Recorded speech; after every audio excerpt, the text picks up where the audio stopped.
明明感冒都已經好返成個月啦，都仲有幾聲咳，一於問下中醫師先。黃醫師，我發覺咧好多人傷風感冒好返晒啦，精神返晒啦，但都仲係會咳，而且會咳好耐添。咁其實係咪未好返晒咧？喺我哋中醫嚟睇咧，就肯定係未好返晒啦。最簡單，伸條脷出嚟睇下，如果話啲脷苔仲係好多啊，或者條脷都仲係好紅啊，咁其實就肯定係未好噶啦。咁繼續咳嘅話咧，會唔會咳傷個肺咧？同埋會唔會係個肺有啲病未好咧？佢肯定係會繼續傷嘅，但係就未必淨係咳傷個肺咯。咁我哋中醫有講話五臟六腑都會令人咳，如果我哋唔理佢嘅時候咧，佢就會傷到其他嘅臟腑經脈㗎啦。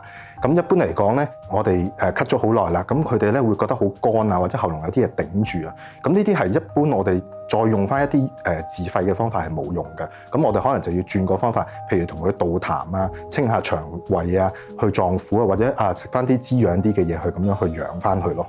咁呢啲咳嘅原因係咩啊？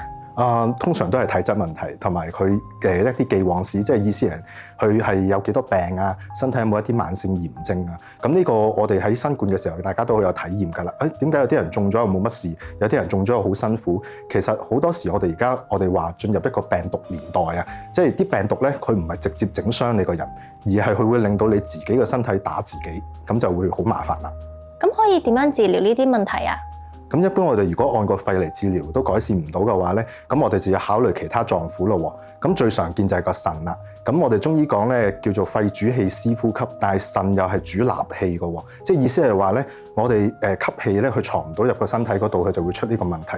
咁中醫亦都有個講法叫做腎主外，即係意思係話咧，我哋氣有唔同層次嘅。咁最面層嗰啲咧叫胃氣，咁我哋胃氣足嘅時候咧就冇咁容易感冒啦。咁但係如果你個胃氣傷咗咧，就會影響，而呢個胃氣影響咧就係個腎嗰度。咁所以咧我哋會建議大家有陣時咧有一啲食療上咧可以處理下個腎嘅。咁一般嚟講，我就會建議咧，大家用生熟地煲排骨。咁呢一個湯咧好好飲嘅。咁淨係睇落去黑蚊蚊唔係咁好嘅啫，但係佢係一家大細都長期可以飲用嘅嘢啦。